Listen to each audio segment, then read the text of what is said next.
કેતન કૌશલ કરતાં 5 વર્ષ મોટો છે અને કૌશલ કિરીટ કરતાં ઉંમરમાં 3 ગણો મોટો છે. આ સંજોગોમાં ત્રણેયની ઉંમરનો સરવાળો 47 વર્ષ છે તો કેતનની ઉંમર કેટલી હશે? હવે અહીં આપણને 3 વ્યક્તિ આપેલા છે. એક તો કેતન, બીજો કૌશલ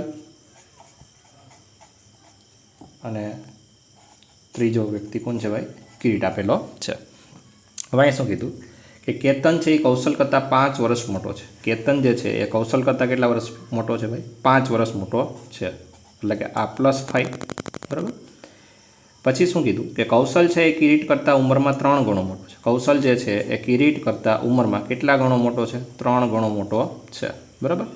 તો અહીંથી આપણે કિરીટની ઉંમરને આપણે x ધારીએ તો આનાથી 3 ગણો કોણ છે ભાઈ? કૌશલ, એટલે કે 3x. આનાથી 5 વર્ષ મોટું કોણ છે? તો કે કેતન, એટલે કે 3x + 5, બરાબર. એટલો ખ્યાલ આવ્યો છે તમને? હવે શું કીધું અહીંયા કે ત્રણેયની ઉંમરનો સરવાળો 47 વર્ષ છે. એટલે કે ત્રણેયની ઉંમર આપણે ભેગી કરી દઈએ, એટલે કે 3x + 5 + 3x + x. આ બધાની આપણે ત્રણેયની ઉંમર ભેગી કરી દઈએ એટલે કેટલો વર્ષ થવા જોઈએ? 47 વર્ષ થવા જોઈએ.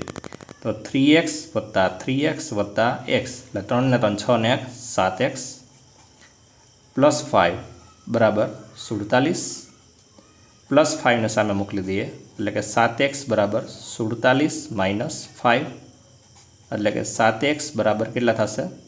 42 અને x = 42/7, એટલે કે 6.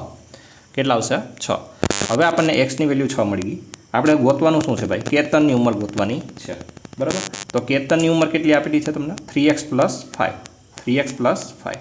તો આપણે અહીંયા 3xની જગ્યાએ કેટલા મૂકશું? 6 + 5. તો 6 તેરી 18, 18 + 5, એટલે કેટલા થશે? 23 વર્ષ થશે. કેટલા થશે ભાઈ? 23 વર્ષ થશે. ક્લિયર?